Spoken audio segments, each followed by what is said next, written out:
one thing. The inmates had taken over the asylum. And I knew, I suspected that that was true when there were 65 Tea Party adherents elected to the U.S. Congress. People who don't believe that we should have a federal government and who have gotten elected to come to Congress to eliminate the federal government. And so, and I'm telling you, everything you read in the press about these folks, it is true. And enough said about that. I really knew that the inmates had taken over the asylum when they almost shut down the government over funding for Planned Parenthood. And you saw that in the press, it was true. They almost shut down the federal government over family planning and women's health and breast cancer screening and cervical cancer screening. And this was, you know, I woke up that morning, last Friday, and I said, for about the millionth time since I've been in Congress, really? This is what I have to go do today? Because, you know, I'm the co-chair of the pro-choice caucus in Congress. And I said, really, now I've got to go down and explain to everybody why it's not a good idea for the 300,000 pap smears that they do every year and the hundreds of thousands of breast cancer screenings and the birth control and everything else they do. And so I girded my loins, I put my bag on, I went out there, and I had some good allies with Harry Reid and the women in the Senate and the President of the United States, and we said, enough. And they blinked. So I guess that's good, but the thing that's even better is now the American public really realizes what this agenda is. And what this agenda is, it's an agenda that goes at the heart of everything we believe in here in the 1st Congressional District in Denver, but also at the heart of what every American believes in.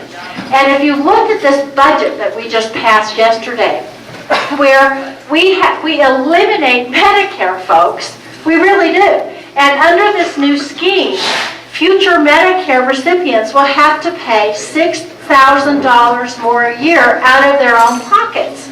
I mean, that's what they do.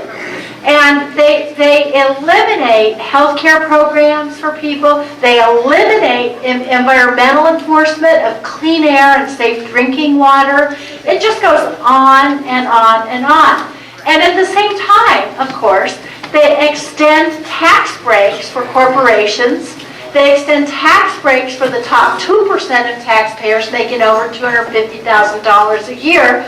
And they don't eliminate any of the agriculture subsidies or the Defense Department or any of the other things. And I'm saying, hey, I don't know about you, but we all need to work together to balance the budget. It needs to be shared.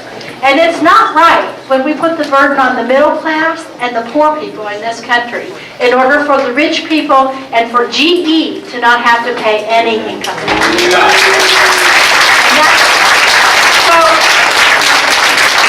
we actually think this is a fight that we want to fight because it's a fight for the American people and for American values.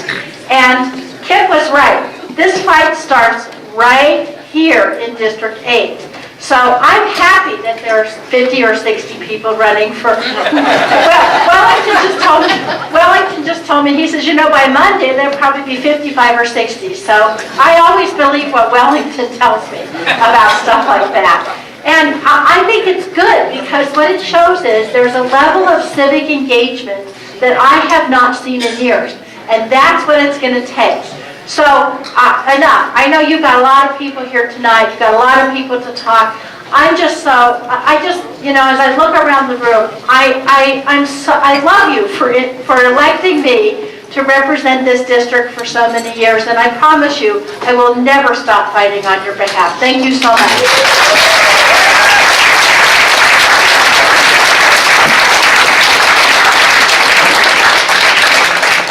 Thank you, Diana.